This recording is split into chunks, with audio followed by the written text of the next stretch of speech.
पहिला घास खाल्ल्यावरती न ठरवता जर डोळे बंद झाले तर समजायचं एका घासात प्रवास वसूल. हो.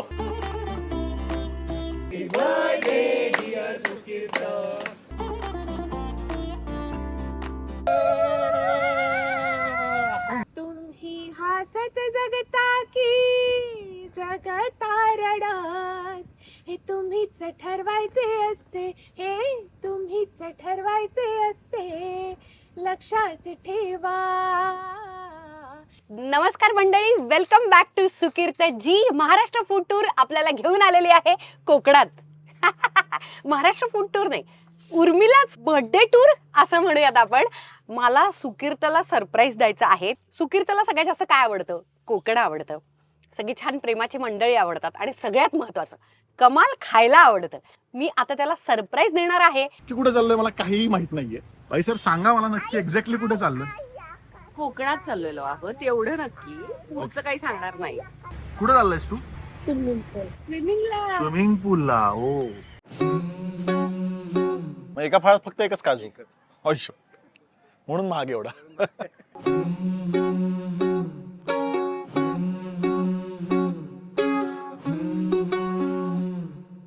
सकाळी लवकर निघालो आणि शहरातून बाहेर पडल्यावर घाटात सूर्यनारायणाचं मस्त दर्शन झालं. फक्त वीकेंडसाठी चाललोय म्हणल्यावर पुण्यापासून 4-5 तासाच्या अंतरावर ठिकाण असेल असा अंदाज होता. आम्ही इथून निघालो होतो आणि तिथे आमच्या जेवणाची किंवा शाही जेवणाची म्हणा जय्यत तयारी चालू होती. माझ्या आवडीचे पदार्थ जेवणात असणार आहेत असं सांगितल्यामुळे उत्सुकता होतीच.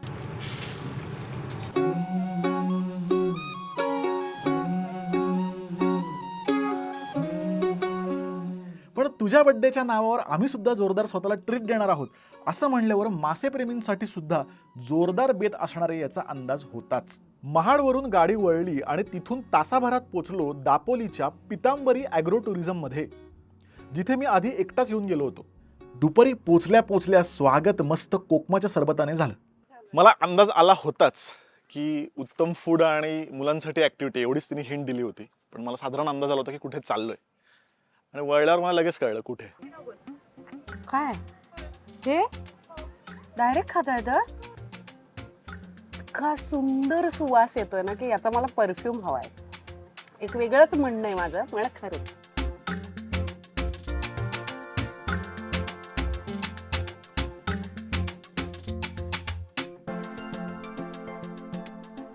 तर दरवेळेस आपण लोकांना प्रश्न विचारतो आणि एका शब्दात उत्तर द्यायला लावतो. तर यावेळेस आपला प्रश्न आहे की वाढदिवस म्हणलं की तुमच्या डोळ्यासमोर काय येतं? आपण विचारूया. चला. मज्जा, शुभेच्छा, celebration, cake, toys. Why God why.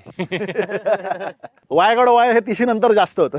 Birthday bumps, cake, happy birthday फुकिलता काका. वाळूचा केक.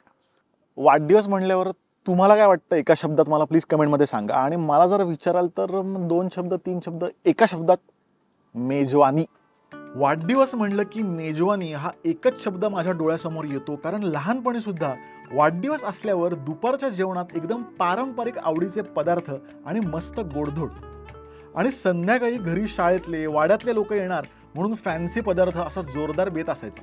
पितांबरीच्या रुचियाना रेस्टॉरंटमध्ये उर्मिलाने अगदी तसाच बेत ठेवला होता. त्यामुळे दुपारच्या जेवणात इथे होता कोकणी बेत, ज्यामध्ये होती ओल्या काजूची उसळ, फणसाची भाजी, सोलकढी आणि गोडामध्ये उकडीचे मोदक आणि पुरणपोळी. तर असा जर वाढदिवस साजरा होणार असेल तर म्हणजे मी म्हणेन की रोजच वाढदिवस यावा, नाही का? तर हे जे काही सरप्राईज आहे ते इतकं भारी सरप्राईज आहे. आणि सगळ्यात जास्त पदार्थ मला आवडतात तर कोकणी पदार्थ. मी खूप एन्जॉय करतो आणि कोकणात येऊन कोकणी पदार्थ खाणं यापेक्षा भारी बर्थडे सेलिब्रेशन असूच शकत नाही. तर म्हणजे काय काय खाऊ आणि काय काय नको असं मला झालंय. पण मला असं वाटतं की सुरुवात मोदकापासून नको, कारण जर मोदकापासून सुरुवात केली तर शेवट पण मोदकानीच होईल. त्यामुळे आपण पहिलं काजूची उसळ आहे आणि फणसाची भाजी आहे, जी सहसा आपल्या इथे मिळत नाही. तर मला असं वाटतं की काजूच्या उसळीने सुरुवात करूयात. काजू असे लुसलुशीत हातालाच लागतायत माझ्या.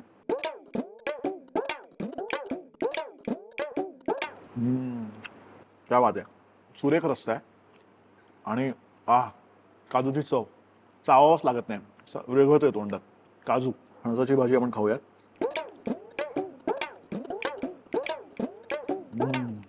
जनरली फणसाची भाजी अशी खूप सप्पक लागते, खूप माइल्ड लागते, पण ही खूप चविष्ट आहे.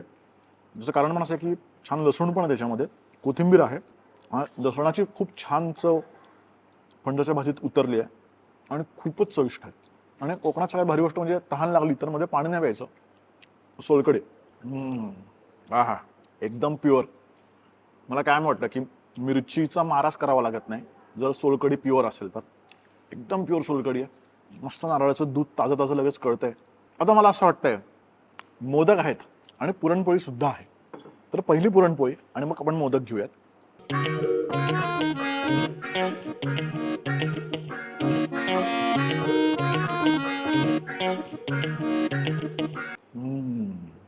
अप्रतिम गोडवा. पुरणपोळी उत्तम आहेच, पण मला तूप पण आवडलं आणि तुपाची पण खूप छान चव त्याला येते. पुरणात जरा गोडवा जास्त पाहिजे, म्हणजे मला जास्त गोडवा असणारी पुरणपोळी आवडते. परफेक्ट आहे. तर भाऊ, ज्यासाठी आपण आलेलो आहोत, म्हणजे मला असं वाटतंय की केकपेक्षा हे कापून सुद्धा मी बर्थडे सेलिब्रेट करू शकतो, इतका जास्त मला उकडीचा मोदक आवडतो. आणि असं हातात घेतल्यावरतीच तो तुटलाय. याच्यापेक्षा काय भारी पाहिजे मोदक तुम्हाला, की म्हणजे तोडाही लागत नाहीये, ऑटोमॅटिक तुटतोय. तर आपण त्याच्यात तूप घालूयात. नाहीतर कसं आहे, फाऊल असतो जर तुम्ही मोदकात तूप नाही घातलं तर. आहे का आवाज? अरे हे म्हणजे डोळ्यांनीच पहिला तृप्त होतोय मी. आणि मला हाताला जाणवतंय त्याचं जे आवरण आहे ना मोदकाचं, अतिशय नाजूक आहे. म्हणजे इतकं छान नाजूक ते आवरण आहे आणि आत असं गुळाचं सारण मला दिसतंय, त्याच्या रंगावरूनच कळतंय की अप्रतिम गोडवा त्याचा असणार आहे. पहिला घास खाल्ल्यावरती न ठरवता जर डोळे बंद झाले तर समजायचं की लई भारी मोदक आहेत आणि तसेच आहेत. मी म्हणतो की एका घासात प्रवास वसूल, पण यावेळेस मी म्हणून की एका घासात वाढदिवस वसूल, नाही का, बर्थडे वसूल. धन्यवाद उर्मिला, जे काय सरप्राईज दिलेलं आहे मला तुपाच्या हाताने. वेलकम. हे लई भारी बर्थडे सरप्राईज होतं माझं आत्तापर्यंतचं. म्हणजे कोकणात यायचं, फिरायचं आणि कोकणी पदार्थ खायचे, यापेक्षा ग्रेट सरप्राईज असूच शकत नाही. कोकणात आलोय आणि सोबत मासेप्रेमीही आहेत म्हणल्यावर काय पापलेट म्हणू नका, सुरमई म्हणू नका, बांगडा, प्रॉन्स, सगळे फ्राय सुद्धा आणि त्याची करी सुद्धा. माझा वाढदिवस बाकीच्याच लोकांनी जास्त साजरा केला असं म्हणावं लागेल. एवढे सगळे फिश, नक्की बर्थडे माझा आहे का उर्मिलाचा आहे? माझा नाही, तुझ्या निमित्तानं माझी चंगळ आहे. आधी प्रॉन्स घेतलेला आहे आणि पोळी, एका घासात प्रवास वसूल. हो, कोणाचं वाक्य आहे काय? ढाबलेले वाक्य. आणि आता मी फिश खाऊन पाहते. हा कुठला आहे? हे बांगडा फ्रेश लुसलुशीत वितळतोय आणि खूप वेगळ्या पद्धतीचं ऍक्च्युली त्याचं मेकिंग आहे. म्हणजे तो मसाला आणि ग्रीन ते खूप वेगळी चव लागते. नाही दरवेळी असं ठरलेल्या ज्या चवी असतात ना त्याच लागतात, वेगळं काहीतरी लागतं. आता मी पापलेट ट्राय करते, जलवा पापलेट जलवा. आणि आता सुरमईचा एक तुकडा घेते. ते छान सजवलंय, भरपूर सलाड, कांदा, लिंबू. अजिबात अति तिखट नाहीये, लहान मुलं पण खाऊ शकतात, पण तरी पाहिजे तेवढं मसालेदार आहे आणि सॉफ्ट आहे. दातांची गरज नाहीये मुळात. कमाल. फिश एकदम छान आहे, म्हणजे ताजा असल्यामुळे काय तोंडात टाकलं की विरघळतोय. खूप छान बनवलंय, चविष्ट आहे. प्रॉन्स फ्रेश आहेत, मसाला खूप टेस्टी आहे आणि ओव्हरऑलच ओव्हरकुक नाही. प्रॉन्स कसे ओव्हरकुक झाले तर कडक होतात, तर ते परफेक्टली कुक्ड आहेत, सॉफ्ट आहेत. मग करीची टेस्ट पण खूप सुंदर आहे.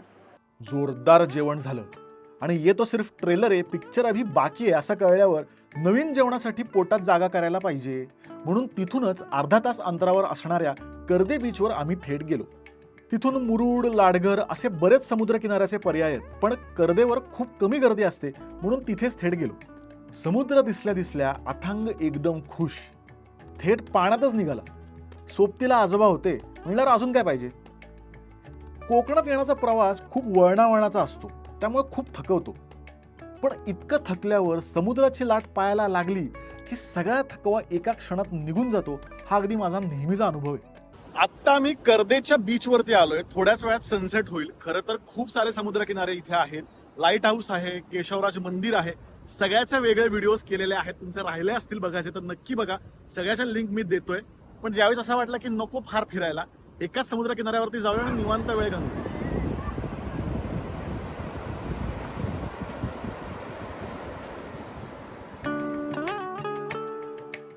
सकाळी घाटात सूर्योदय आणि संध्याकाळी समुद्र किनाऱ्यावर सूर्यास्त. यापेक्षा अजून किती परिपूर्ण दिवस असावा असं वाटून गेलं. पण भाऊ, रात्रीचा स्पेशल बर्थडे डिनर अजून बाकी होता.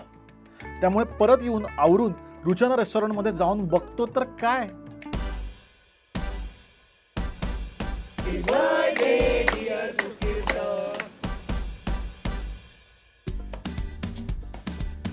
खरं सांगायचं तर असे फुगे केक बघून थोडं लाजल्यासारखं झालं, कारण आता सवय राहिलेली नाही अशी. पण नंतर खूप भारी वाटलं, एकदम लहान झाल्यासारखं वाटलं. केक कापल्यावर जोरदार मॉकटेल सादर झाले. गोव्याला वगैरे असल्यासारखं वाटतंय मला एकदा एकदम. किती म्हणजे रॉयल बर्थडे व्हावा. म्हणजे सकाळच्या वेळेला एकदम मराठामोळा मेन्यू होता, तोही मला प्रचंड आवडतो आणि छान वाटतं. रिलॅक्स, मला काहीही स्वतः ठरवलेलं नाहीये, काहीच नाही, सगळं उर्मिला बघते. हे पण जरा बरं वाटतंय, काहीच बघावं लागत नाही. रात्री एकदम वेगळा मेन्यू होता, एकदम पार्टीचा. स्टार्टर्समध्ये व्हेज क्रिस्पी, पनीर बार्बेक्यू, फिशमध्ये सुद्धा अनेक व्हरायटीचे स्टार्टर्स. सगळ्यांचा स्टार्टरमध्येच पोट भरलं. पण नंतर एकदम वेगळाच मेनू, पिठलं आणि भाकरी. केवढी व्हरायटी आहे स्टार्टर्सची. रात्रीच्या वेळेला थोडंसं चटकदार खावं असं वाटतं. बेस्ट ऑप्शन्स आहेत. आता एवढे स्टार्टर खाऊन खरं तर आता काय जेवायची गरज आहे. पण त्यांनी जेव्हा मेनू सांगितला तर मला असं वाटलं की थोडं खाऊयात, म्हणजे जास्त नको पण थोडं तरी खाऊयात. तर ही आहे वालाची उसळ, ज्याला डाळिंबी उसळ म्हणतात. खूप आवडीचा प्रकार आहे माझा हा वालाची उसळ, खूप आवडते मला. आणि पिठलं आहे, तांदळाची भाकरी आणि कोंबडी वडे. नाही म्हणजे माझ्यासाठी फक्त वडे, ज्यांना कोंबडी सोबत खायचं त्यांच्यासाठी कोंबडी वडे. हा जो वडा आहे हा वालाच्या उसळसोबत पण छान जातो. वालाची उसळ बऱ्याच वेळा ना डाळिंबी उसळ खूप माइल्ड बनवतात, त्याची गंमत नाही, पण त्यांनी स्पायसी बनवली आहे. पिठलं, जेव्हा इतके सारे आपण स्टार्टर्स खातो ना खूप स्पायसी, काहीतरी माइल्ड आणि छान असं सुदिंग खावंसं वाटतं. पिठलं भाकरी परफेक्ट होतं त्यासाठी. खूप माइल्ड आणि एकदम सुरेख पिठलं आहे.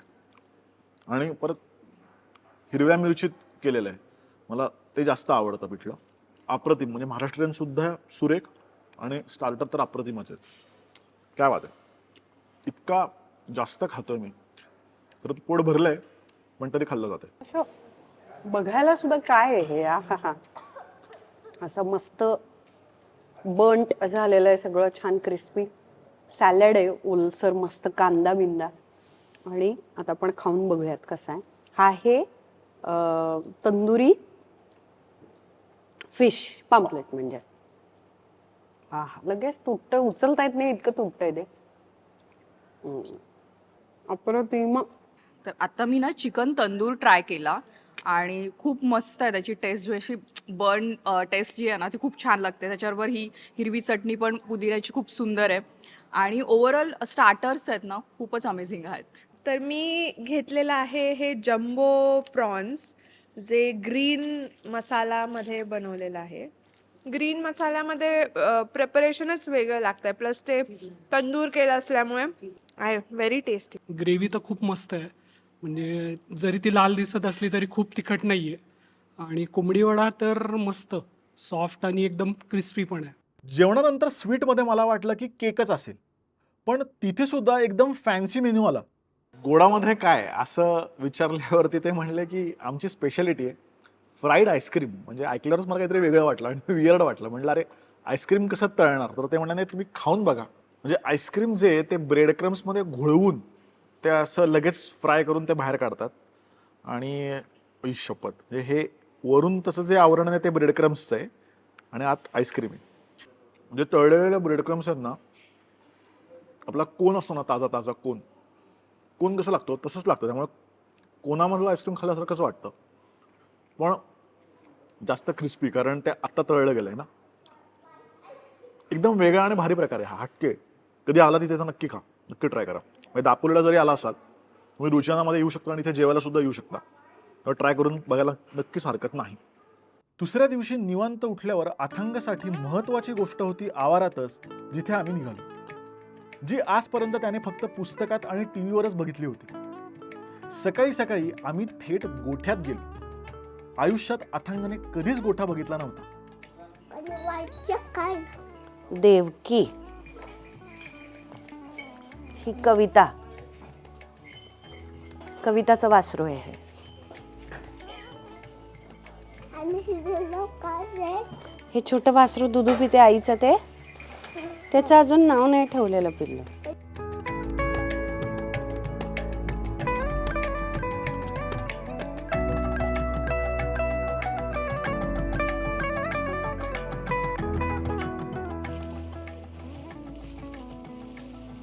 छोट्या वासरूला देऊया. हा दे. वासरू धर. काही नाही करत. वासरू धर. धर वासरू. गोठा बघितल्यानंतर तिथे फिरण्यासाठी बैलगाडी होती.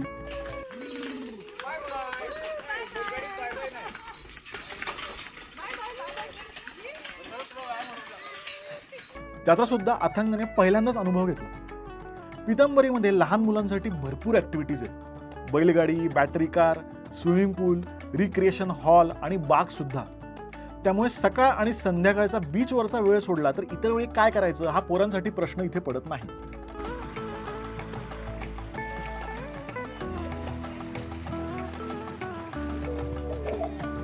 पोरं त्यांची खेळतात, त्यामुळे आपल्याला सुद्धा जरा निवांत वेळ मिळतो. आणि इतक्या जोरदार ऍक्टिव्हिटीज केल्या की पोरं दमून झोपतात सुद्धा, ज्याचा जोडप्यांना विशेष फायदा होऊ शकतो. बाय द वे, इथल्या ॲग्रो टुरिझमची संपूर्ण टूर आणि बाकी जवळ फिरण्याच्या गोष्टींचा मी वेगळा व्हिडिओ केला आहे. बघायचा राहिला असेल तर नक्की बघा.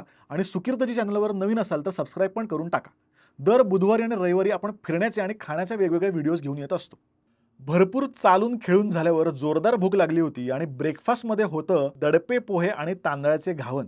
बाकी फळं वगैरे पण होती, पण दडपे पोहे असल्यावर कोण खाताय म्हणा. जेन्युअनली कमाल आहे. उगाच कौतुक करायला म्हणून नाही. घावन बघितल्यावर मी पहिलं घावन घेतलं. ही गोष्ट मी 12ही महिने खाऊ शकतो. सॉफ्ट. आहा. इथे pav bhaji, Chinese, south Indian, Gujarati अशा व्हरायटी सुद्धा आहेत आणि लहान मुलांसाठी स्पेशल मेन्यू आहे. माझ्यासाठी जंगी सेलिब्रेशन किंवा एकदम अशी चैन नाही का, म्हणजे मजा म्हणजे काय, कोकणी पदार्थ, उकडीचा मोदक, निसर्ग, समुद्रकिनारा आणि कुटुंबासोबत निवांत वेळ. आणि या सगळ्या गोष्टी 2 दिवसात मी अनुभवल्या. Thank you Pitambari agro tourism. म्हणजे माझा जो वाढदिवस आहे ना, तुम्ही खरंच मेमोरेबल केलात. आणि थँक्यू उर्मिलाला सुद्धा. तुम्ही जर निवांत वीकेंड प्लॅन करत असाल, छोटासा कार्यक्रम असेल, अगदी 20 लोकांपासून ते अगदी डेस्टिनेशन वेडिंगपर्यंत, तुम्ही पितांबरीचा नक्कीच विचार करू शकता. बाय द वे, रुचियाना रेस्टॉरंट म्हणजे अशी खूप कमी रेस्टॉरंट आहेत जिथे मी परत जाऊ शकतो. आणि त्यातलं हे अप्रतिम फूड. तुम्ही राहायला नसाल पण दापोलीत राहायला असाल तर नक्की इथे जेवायला या. तुम्हाला लगेचच त्यांचा दर्जा समजेल. राहायला यांच्या स्वतंत्र खोल्या आहेत, डॉर्मेटरी आहे. आता नवीन कोकणी कॉटेजेस सुद्धा होत आहेत, जी आय थिंक 1 एप्रिलपासून ऑपरेशनल होतील. सगळे नंबर, चौकशीसाठी, बुकिंगसाठी लिंक सगळं मी डिस्क्रिप्शनमध्ये देतोय. तुम्ही थेट संपर्क करून विचारू शकता आणि बुकिंग करू शकता. आपले ट्रॅव्हलचे आणि फूडचे व्हिडिओ असेच चालू राहणार आहेत. आपला विदर्भ दौरा चालू आहेच. पुढच्या आठवड्यात भाऊ आपण अकोल्याला जातोय. इतक्या कमेंट्स आल्या होत्या अकोल्याच्या, त्यामुळे अकोल्याचे पण व्हिडिओ आपण घेऊन येतोय. त्यामुळे बुधवार आणि रविवार अजिबात सोडायचा नाही. तोपर्यंत हॅपी जर्नी.